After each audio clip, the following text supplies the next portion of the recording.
अवस्थाबाट अलिकति एक कदम भए पनि हामी चालौँ भनेर हामीले एउटा कदम चालेका हौँ। यथास्थितिलाई स्वीकार नगरेका हौँ। हामीले खुल्ला नेपालको राजनीतिमा जुन ढङ्गले राजनीतिलाई एउटा व्यवसाय जस्तो बनाइएको छ त्यसबाट मुक्ति दिन सकिन्छ।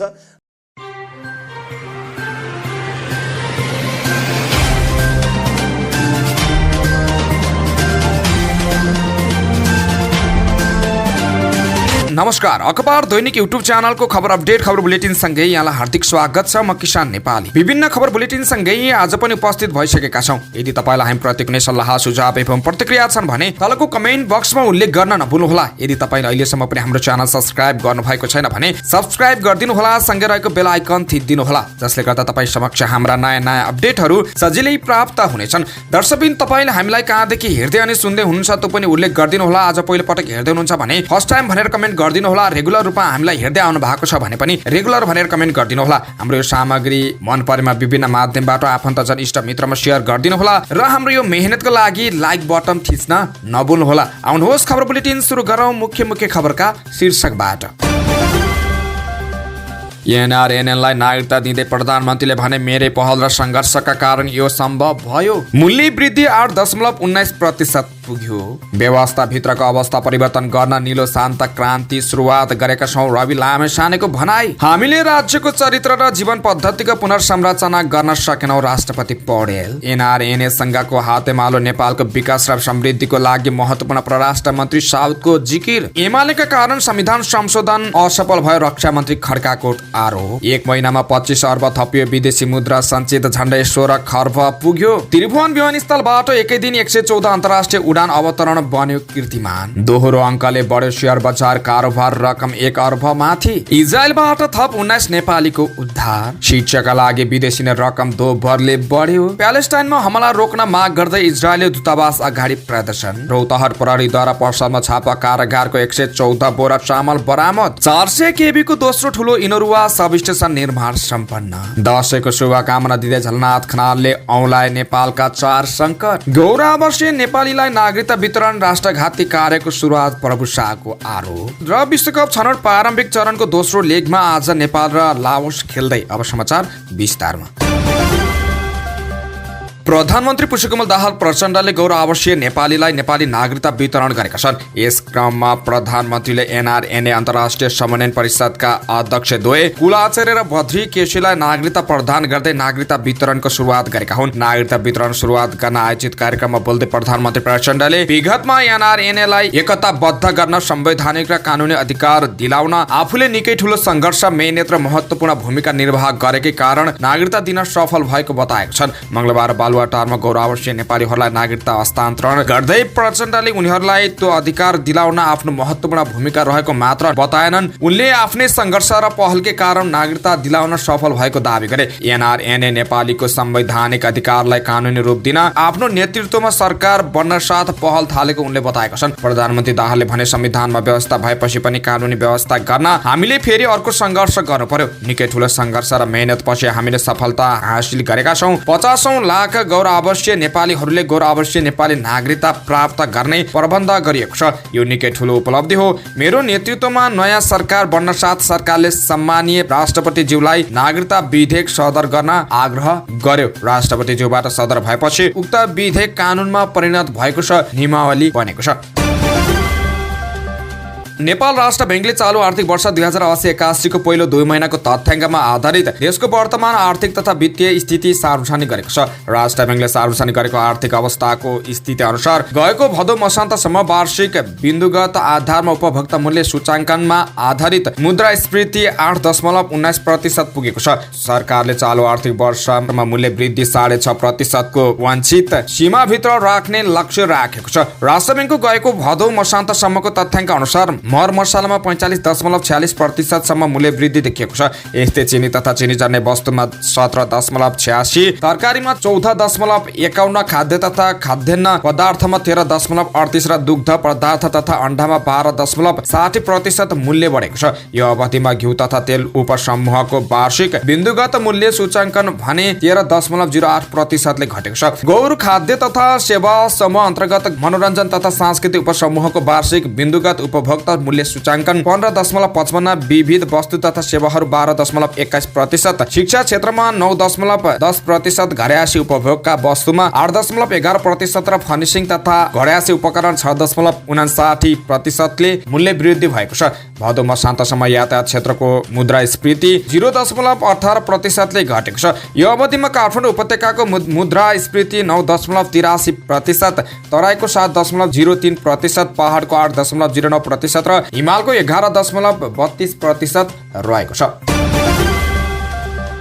राष्ट्रिय स्वतन्त्र पार्टीको सभापति रवि लामिछानेले शान्त मतपत्रको माध्यमबाट व्यवस्थाभित्रको अवस्था परिवर्तनको लागि आफूहरूले निलो क्रान्ति सुरुवात गरेको बताएका छन्। मंगलबार काठमाडौँमा सम्पन्न 2 दिने पार्टीको नीति मन्थन कार्यक्रमलाई सम्बोधन गर्दै उनले आफ्नो पार्टीसँग कोही नडराउन र नआत्तिन भन्दै परिवर्तनका लागि शान्त क्रान्तिको सुरुवात गरेको बताएका छन्। उनले भने, क्रान्ति हामीले गरे जसरी गर्न सकिने रहेछ नि। शान्त क्रान्ति मतपत्रबाट गरिने क्रान्ति, विषय विज्ञहरूलाई राजनीतिमा ल्याएर गरिने क्रान्ति, विभिन्न क्षेत्रमा देखिएको विषय परिस्थितिको समाधानका लागि त्यसै क्षेत्रका विषय विज्ञलाई सहभागी गराएर नागरिकलाई दुःख नदिकन, रेलिङ नभाचिकन, बाटोहरू बन्द नगरिकन शान्त मतपत्रबाट 5-5 वर्षमा हुने परिवर्तनमा आफ्ना एजेन्डा, भिजन, नारा, कार्ययोजना सहित नागरिकमा गएर भोट माग्ने र त्यही भोटको माध्यमबाट परिवर्तन गर्ने निलो क्रान्तिलाई सुरुवात गरेका छौं। नाम सुन्दा अत्तिन पर्दैन, तर्सिनु पर्दैन। लामिछानेले नेकपा एमालेका अध्यक्ष केपी शर्मा ओली प्रति लक्षित गर्दै जनताको चेतनालाई चुनौती नदिन चुनौती दिए। सोमबार ओलीले नयाँ दललाई लक्षित गर्दै दिएको अभिव्यक्तिलाई लक्षित गर्दै लामिछानेले आफ्ना नेताहरू भ्रष्टाचारको आरोपमा जेल बसिसक्दा, राष्ट्रको ढुकुटी रित्ताउँदा, हरेक क्षेत्रमा सूचकहरूलाई रेडमा पुर्याउँदा अझै पनि तपाईकै दललाई भोट हालिरहने, तपाईकै नेतालाई भोट हालिरहने ती भोटर चाहिँ कस्ता भन्दै प्रश्न गरे। सोमबार ओलीले विचार नभएको नयाँ दललाई भोट दिने जनता पनि कस्ता भनेर एक कार्यक्रममा टिप्पणी गरेका थिए। राष्ट्रपति रामचन्द्र पौडेलले राज्यको प्रशासनिक पुनर्संरचना सँगसँगै राज्यको चरित्र र जीवन पद्धतिको पुनर्संरचना भन्ने गर्न नसकेको बताएका छन्। मंगलबार काठमाडौँमा आयोजित गौर आवासीय नेपाली संघ NRNA को 11औं विश्व सम्मेलनमा राष्ट्रपति पौडेलले संक्रमण काल लामो बन्दा मुलुकमा केही चुनौतीहरू देखा परेको बताएका छन्। पौडेलले भने, राजनीतिक परिवर्तनपछि देश आर्थिक विकासको चरणमा प्रवेश गरेको छ, तर संक्रमण काल लामो बन्दा मुलुकमा केही चुनौतीहरू पनि देखा परेका छन्। यो चुनौतीको जराबारे मैले सधैँ भन्ने कुरा, हामीले राज्यको प्रशासनिक पुनर्संरचना त गर्यौं, तर राज्यको चरित्र र जीवन पद्धतिको पुनर्संरचना अझै हुन बाँकी छ। उनले संघीय लोकतान्त्रिक गणतन्त्रका निश्चित मूल्य, मान्यता, सिद्धान्त र दर्शनलाई आत्मसात गर्न नसके चुनौतीहरूको सामना गर्न नसकिने बताएका छन्। नेपालले आर्थिक विकासको लागि चाहिने आर्थिक पूर्वाधार, औद्योगिकरण र आन्तरिक उत्पादन तथा आयातको विषयमा बहुपक्षीय साझेदारी आवश्यक भएको उनको भनाइ छ।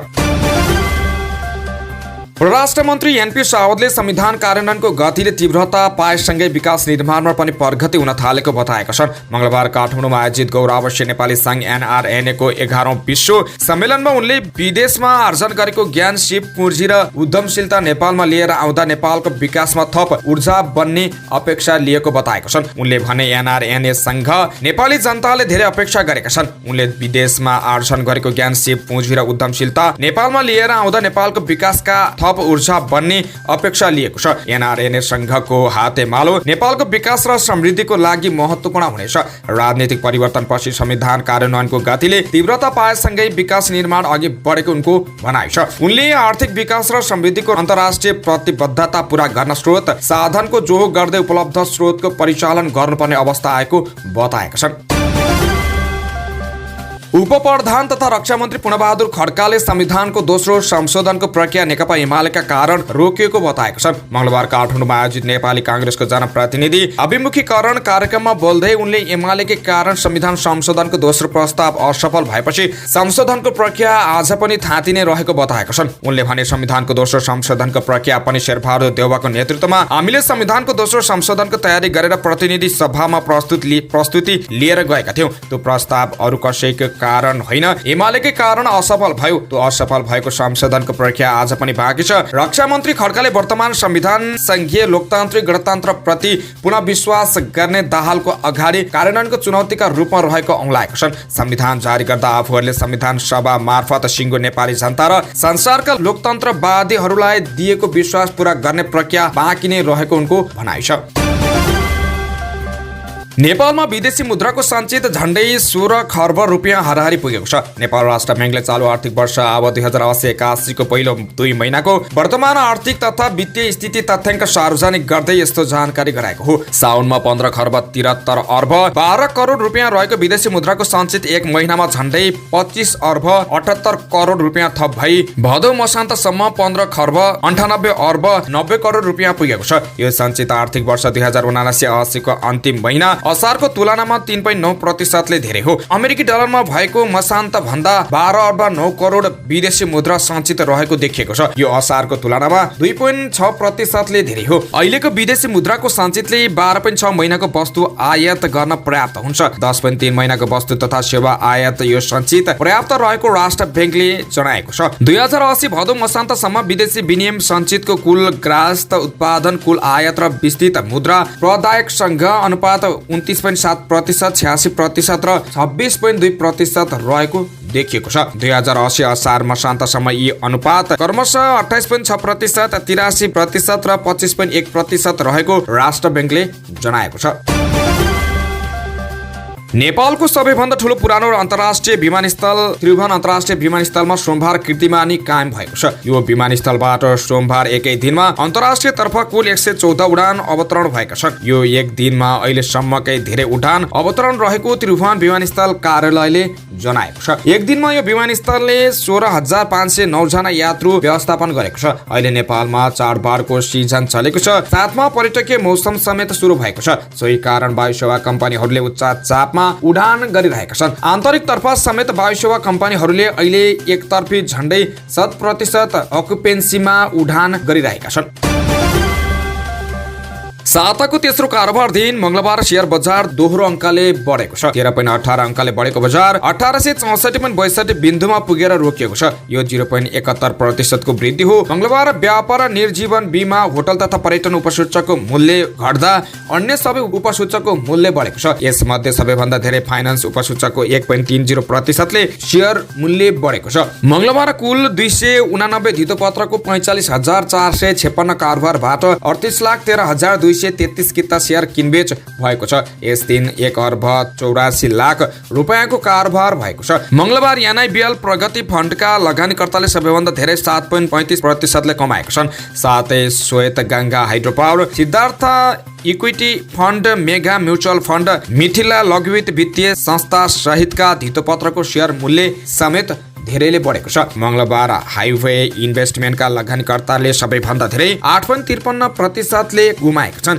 यसको मूल्य प्रति किता 26.50 रुपियाँले घटेर 284 रुपियाँमा झरेको छ। सुपरमाई हाइड्रो पावर, हिमालयन लघुवित्त वित्तीय संस्था, प्रभु बैंक, डेभेन्चर, सानिमा ग्रोथ फन्डका लगानीकर्ताले समेत धेरै गुमाएका छन्।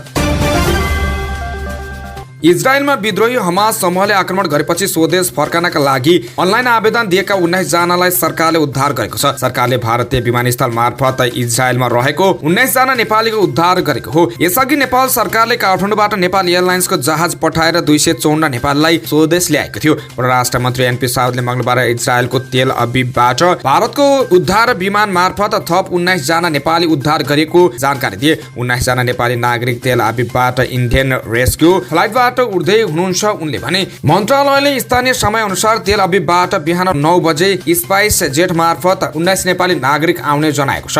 मन्त्री साउदले स्वदेश आउन लागेका नेपाललाई दिल्ली स्थित दूतावासले सवारी साधनको व्यवस्था गरेर नेपाल पठाउने पनि जानकारी दिएको छ। नयाँ दिल्ली स्थित दूतावासले इजरायलबाट उद्धार गरी ल्याइएका नेपालीलाई गौरी फन्टा नाका भएर कैलाली भित्राइनेछ। कैलालीबाट जिल्ला प्रशासन कार्यालयले उनीहरूलाई सम्बन्धित स्थानमा पुर्याउने तयारी गरेको छ। शिक्षाका लागि नेपालबाट विदेशी नै रकम दोब्बरले बढेको छ। नेपाल राष्ट्र ब्याङ्कले मंगलबार सार्वजनिक गरेको तथ्याङ्क अनुसार चालु आर्थिक वर्षको पहिलो 2 महिना साउन भदौमा शिक्षाका लागि मात्र 23 अर्ब 33 करोड रुपियाँ विदेशिएको छ। यो अघिल्लो वर्षको यस अवधिको तुलनामा झण्डै दोब्बर हो। सो वर्ष शिक्षाका लागि भदौसम्म 12 अर्ब 76 करोड रुपियाँ विदेशिएको थियो। शिक्षामा ठूलो रकम विदेशिएका कारण नेपालको सेवा आय घाटामा रहेको छ। अर्थात् नेपालमा पर्यटकले गर्ने खर्च भन्दा नेपालबाट विदेश जाने नेपालीको खर्च ज्यादै गर्दै धेरै देखिन्छ। यसो हुनुमा शिक्षामा नेपालीले लैजाने रकम धेरै माथि हुनु हो। तथ्याङ्क अनुसार भदौसम्म खुद सेवा आय 25 अर्ब 34 करोड रुपियाँ रहेको छ। अघिल्लो वर्ष सेवा आय 19 अर्ब 26 करोड रुपियाँ मात्र घाटामा थियो। यस वर्ष भ्रमण आय 2 महिनामा 9 अर्ब 34 करोड रुपियाँ मात्र छ। यो गत आवको यसै महिनाको तुलनामा 53.9% धेरै हो। तर भ्रमण व्यय समेत 76.5% वृद्धि हुँदा यस वर्ष खुद सेवा आय उच्च घाटामा रहेको देखिएको नेपाल राष्ट्र बैंकको तथ्याङ्कमा उल्लेख छ। त्यस्तै मोहन वैद्य नेतृत्वको क्रान्तिकारी कम्युनिस्ट पार्टी नेपालले गाजा क्षेत्रमा भइरहेको इजरायली आक्रमण रोक्न माग गर्दै प्रदर्शन गरेको छ। काठमाडौँ स्थित इजरायली दूतावास अगाडि क्रान्तिकारी कम्युनिस्ट पार्टी नेपालका कार्यकर्ताले मंगलबार दिउँसो प्रदर्शन गरेका हुन्। उनीहरूले इजरायल र अमेरिकाले प्यालेस्टाइनलाई जनतामाथि आतंक फैलाएको आरोप लगाएका छन्। प्रदर्शनकारीले प्यालेस्टाइनलाई युद्धबाट जोगाउन र प्यालेस्टाइनमा शान्ति कायम गर्न माग गरेका छन्। 2 हप्ता अघि प्यालेस्टाइनी लडाकु समूह हमासले इजरायलमा बम हमला गरेको थियो। त्यसपछि इजरायलले हमास विरुद्ध युद्ध घोषणा गरेको छ र गाजा क्षेत्रमा लगातार आक्रमण गरिरहेको छ। रौतहटको सदरमुकाम गौर कारागारमा कैदीबन्दीको लागि आएको चामल पसलमा बिक्री भएको देखिएपछि प्रहरीले छापामारी 114 बोरा चामल बरामद गरेको छ। कारागारमा बन्द जीवन बिताइरहेका कैदीको लागि आएको चामल स्थानीय एक पसलमा बिक्री भएको सूचनाको आधारमा जिल्ला प्रहरी कार्यालय गौरबाट गएको टोलीले छापामारी उक्त परिणामको चामल बरामद गरेको हो। कैदीहरूको लागि जनाही प्रतिदिन 700 ग्राम चामल र 80 रुपियाँ नगद सरकारले दिँदै आएको छ। आइतबार घटस्थापना विधाको मौका छोपी गौरको बरहवा पुल छेउको खाद्यान्न पसलमा कारागारमा मुख्य चौकीदार मनोज कुमार बैठाले बिक्री गरेको केही बेरमै प्रहरीले उता पसलमा छापामारी 114 बोरा चामल बरामद गरेको जिल्ला प्रहरी कार्यालय रौतहटले जनाएको छ। एक दिन अघि त्यही पसलमा बिक्री गरेको चामलको 55 थान खाली बोरा समेत प्रहरीले बरामद गरेको थियो। चामल प्रति बोरा 50 केजी को रहेको प्रहरीले बताएको छ। प्रहरीले बरामद गरेको चामल बारे अनुसन्धानका लागि जिल्ला प्रशासन कार्यालय रौतहटलाई जाहेर गरेको जनाएको छ। सिडिओ धर्मेन्द्र कुमार मिश्रले बरामद चामल बारे आफूलाई प्रहरी प्रतिवेदनबाट जानकारी भएपछि थप अनुसन्धान भइरहेको बताएका छन्। गौर कारागारका प्रमुख जेलर मणिभूषण शाहले कैदीबन्दीको लागि दैनिक चामल स्केल 700 ग्राम खान नसकेर बाँकी रहेको चामल चौकीदारको मार्फत बिक्री गरिन्छ। सो बापतको पैसाले साग सब्जी माछा मासु खरिद गरी उनीहरूलाई नै खाना दिने गरेको जेलर शाहले जानकारी दिएका छन्। कतिपय कैदीहरू स्केलमा आउने चामल बिक्री गरेर जिरा मसिनो र बासमती चामल खाने गरेको उनले स्पष्ट पारेका थिए। मात्र 200 बन्दी बस्न सक्ने क्षमता भएको गौर कारागारमा 20 महिला बालबालिका सहित करिब 400 को संख्यामा कैदीबन्दीहरू रहेका छन्। मुलुकभित्रको विद्युत प्रसारण तथा वितरण प्रणाली सुदृढीकरणका लागि सुनसरीको भोक्राहा नरसिंह गाउँपालिका 4 मा 400 केबी क्षमताको इनरुवा सबस्टेसन निर्माण सम्पन्न भएको छ।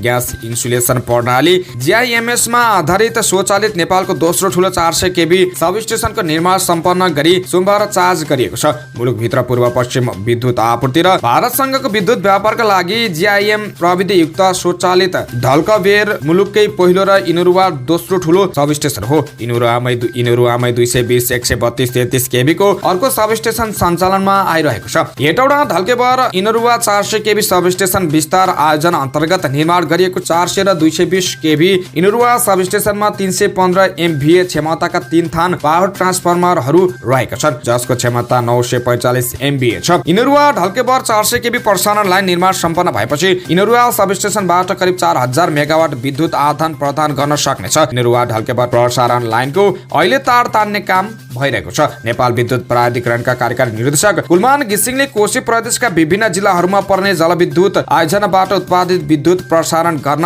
स्थानीय रूपमा खपत गर्न र देशभित्रै खपत गरी अतिरिक्त भएको विद्युत भारततर्फ निर्यातका लागि इनरुवा सबस्टेसन मेरुदण्डको रूपमा रहेको बताएका छन्। त्यस्तै पूर्व प्रधानमन्त्री एवं नेकपा एकीकृत समाजवादीका सम्मानित नेता डाक्टर खनालले दशैं तिहार छठ नेपाल सम्मत लोसार उधौली लगायत चाडपर्वको अवसरमा सम्पूर्ण नेपाललाई शुभकामना दिएका छन्। पूर्व प्रधानमन्त्री खनालले मंगलबार भिडियो मार्फत शुभकामना सन्देश जारी गर्दै नेपालीहरूको अग्रगमन र प्रगतिको कामना गरेका हुन्। शुभकामना सन्देशमा उनले नेपालको अवस्थाको पनि चित्रण गरेका छन्। हाम्रो देश यति बेला विभिन्न कारणले अनेक खालका संकटहरूबाट अगाडि बढिरहेको छ। उनले भने पूर्व प्रधानमन्त्री खनालले चारवटा सङ्कट औँलाए। राजनीतिक सङ्कट, आर्थिक सङ्कट, सामाजिक सांस्कृतिक सङ्कट, राष्ट्रियताको सङ्कट सबै बढिरहेको छ उनले भने। देशमा मूल्य वृद्धि भइरहेको, महँगी बढिरहेको उल्लेख गर्दै उनले यस्ता अवस्था आम श्रमिक जनताले चाडपर्वमा कसरी मनाउने होला भन्ने परिस्थितिको सामना गर्नु परेको बताएको छन्। जुनसुकै अवस्था भए पनि चाडपर्व खुसियालीका पर्व भएकाले जस्तोसुकै अवस्थामा खुसी साटासाट गरेर मनाउनु पर्ने र यसै गरी समृद्धिको यात्रामा अगाडि बढ्नुपर्ने बताएका छन्।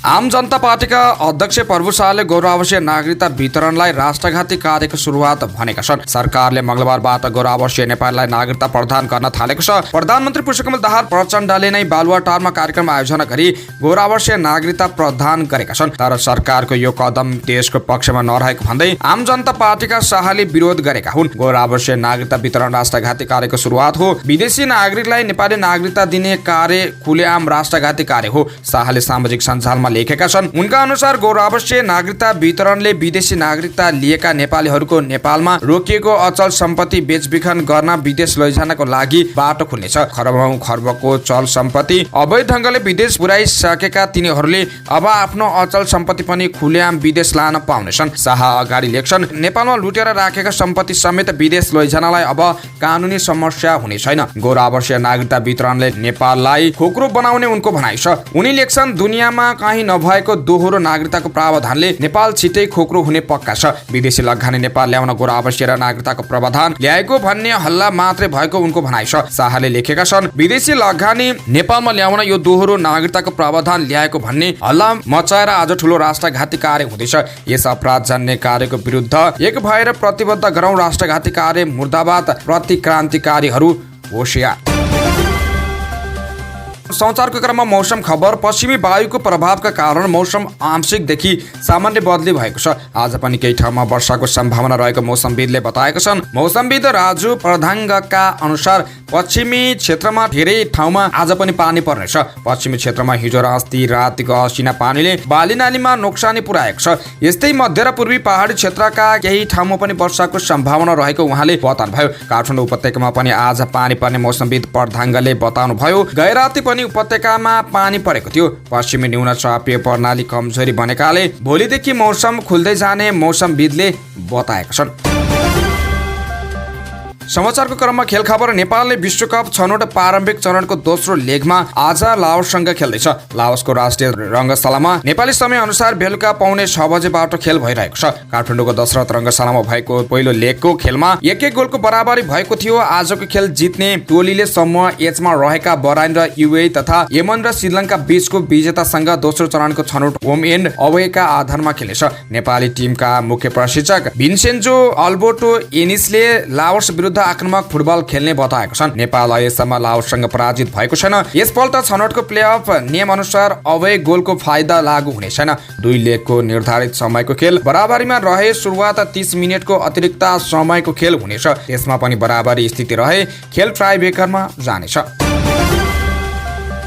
हवस् त यिनै खबरसँगै आजलाई अखबार दैनिक सकियो। स्वच्छ ताजा अनि निष्पक्ष समाचारको लागि हाम्रो च्यानल सब्स्क्राइब गर्न नभुल्नुहोला। बिदा हुन्छौँ, नमस्कार। गरेका छैन, गर्नु पर्यो, सुरु गर्नु पर्यो।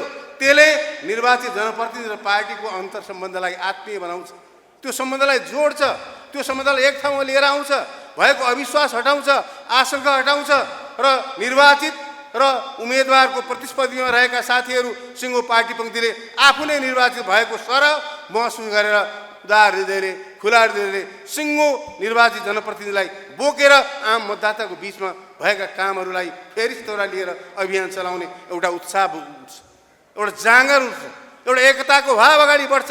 सहकार्य, एकता, संवाद भनेको के हो? म पूर्ण खड्काले मलाई प्रश्न गर्नुपर्छ, तपाईँहरूलाई सुनाउने मात्र होइन।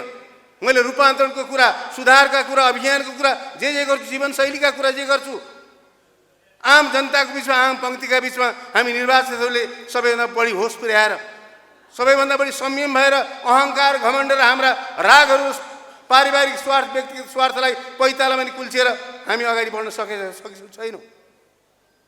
आज म लगायत प्रत्येकले ममा भन्दै आफूमा सुधारको, आफूमा रूपान्तरणको, आफूमा परिवर्तनको एउटा अभियान चलाउनु जरुरी छ, जसको जगमा सिङ्गो पार्टी सुध्रिन्छ, सिङ्गो पार्टीमा सुधारको अभियान आउँछ। तपाईँ अर्को भाषामा भन्नु, सिङ्गो पार्टीमा रूपान्तरणको अभियान आउँछ।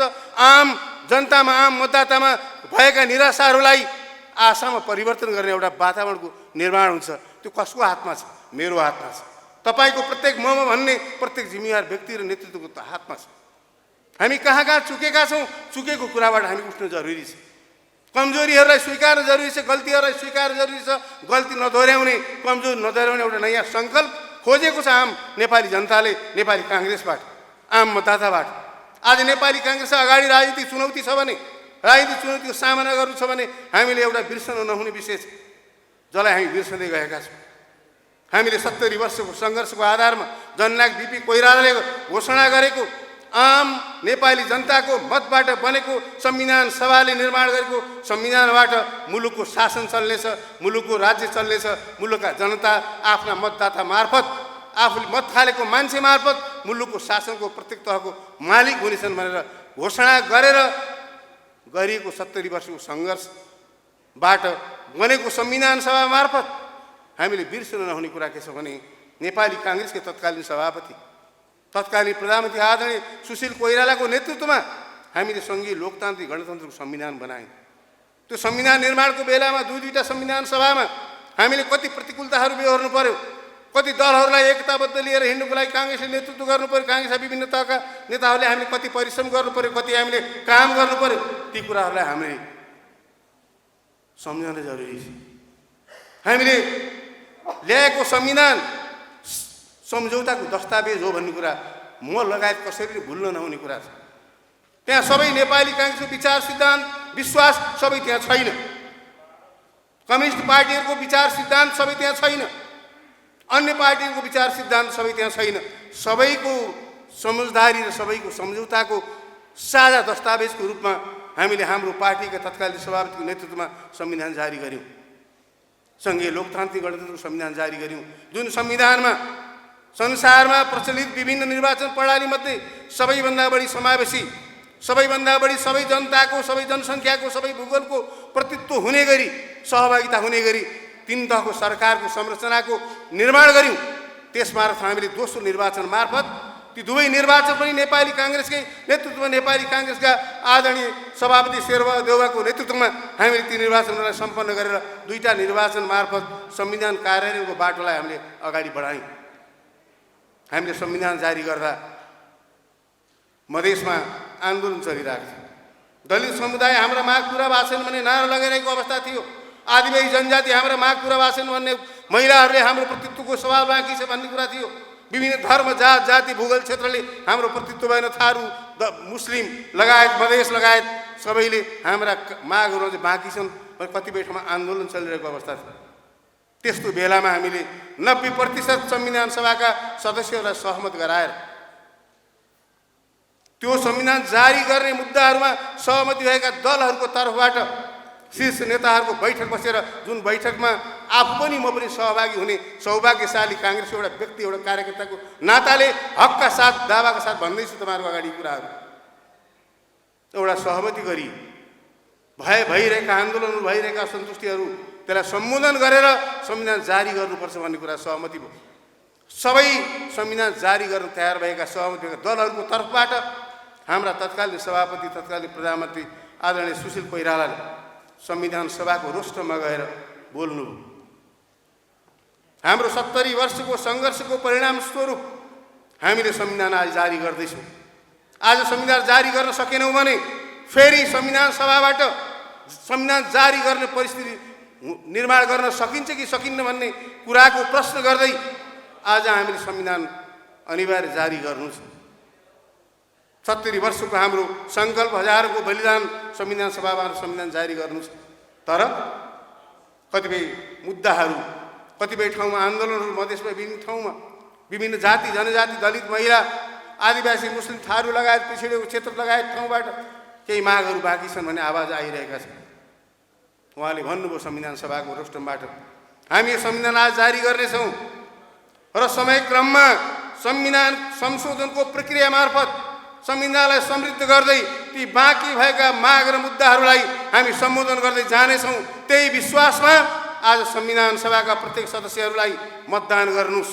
त्यही विश्वासमा नेपालका लोकतन्त्रवादीहरूलाई, आम दाजुभाइ दिदीबहिनीहरूलाई आन्दोलनबाट फर्कनुहोस् र हामीले आज संविधान जारी गर्दा दिएको वचन र विश्वास, दलहरूको तर्फबाट गरेको वचन र विश्वासकोलाई विश्वास मानेर आज हामी संविधान जारी गरौँ। सबै संविधान सभाका सदस्यहरूले मतदान गर्नुहोस् भनेर आह्वान गर्नु।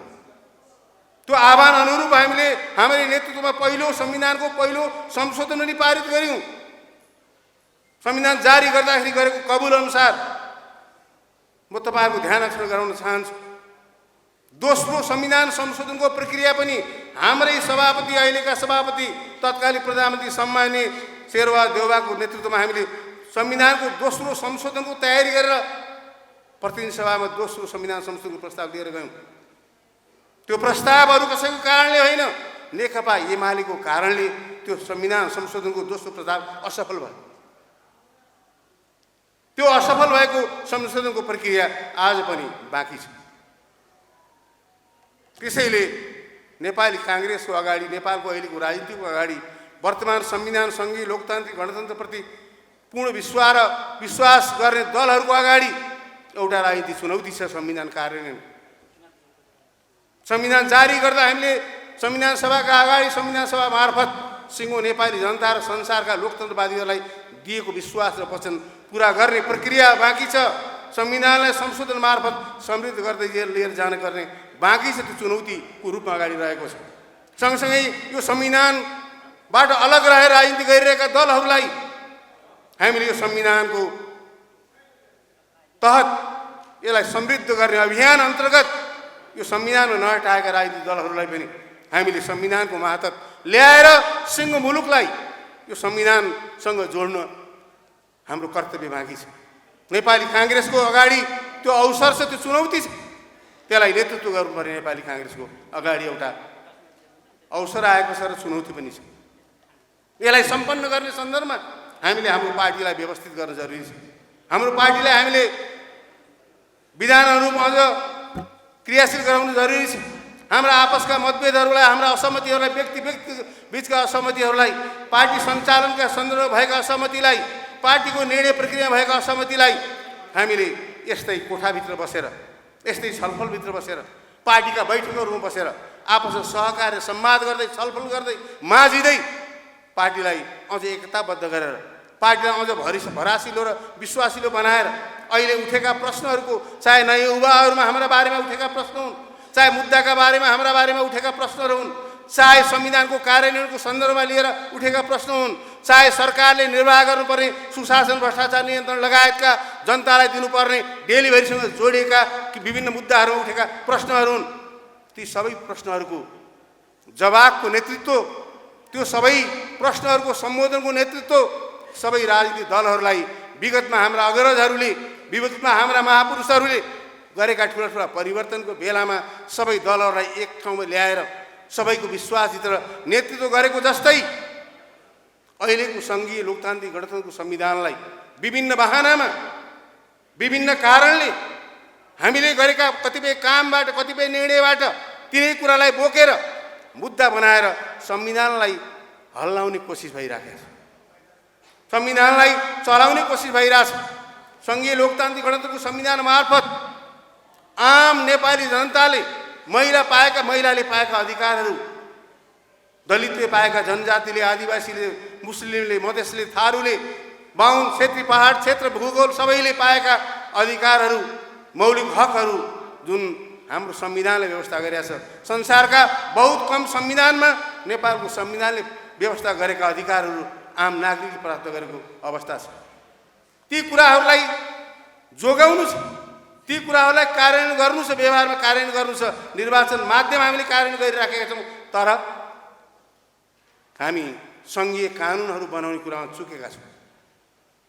72 सालमा संविधान जारी गऱ्यौँ हामीले। संविधान जारी गरेको आज 8 वर्ष भयो। 8 वर्षको अवधिमा सम्पूर्ण राजनीतिक दलहरूको ध्यान केन्द्रित हामीले गर्न सक्नु पर्दथ्यो। संविधानले परिकल्पना गरेका अधिकारहरूको कार्यान्वयनको लागि सङ्घीय ऐनहरूको निर्माण पहिलो प्राथमिकता पर्छन् र सङ्घीय ऐनहरू नबनेनन् भने प्रदेशको अधिकारको उपयोग, स्थानीय तहको अधिकारको उपयोग, आम नेपाली नागरिक संविधान मार्फत प्राप्त गरेका मौलिक हकहरूको उपयोग गर्ने कुरामा हामी आम नागरिक वञ्चित हुन्छन्। त्यसैले सङ्घीयताको 3टा तहको सरकारलाई प्रभावकारी बनाउनुको लागि, कार्यान्वयन गर्नुको लागि ऐन कानुन मार्फत हामीले परिणामलाई व्यवहार उतार्नुको लागि सङ्घीय कानुन पहिलो प्राथमिकता पर्छ भनेर हामीले त्यहाँ ध्यान दिनुपर्नेमा हामी अन्य कुरामा अलमली त्यहाँ चुक्यौँ। यो कमजोरीलाई हामीले स्वीकार्नुपर्छ। त्यो कमजोरीलाई स्वीकार्दै नेपाली काङ्ग्रेस अगुवाई नेतृत्व गर्दै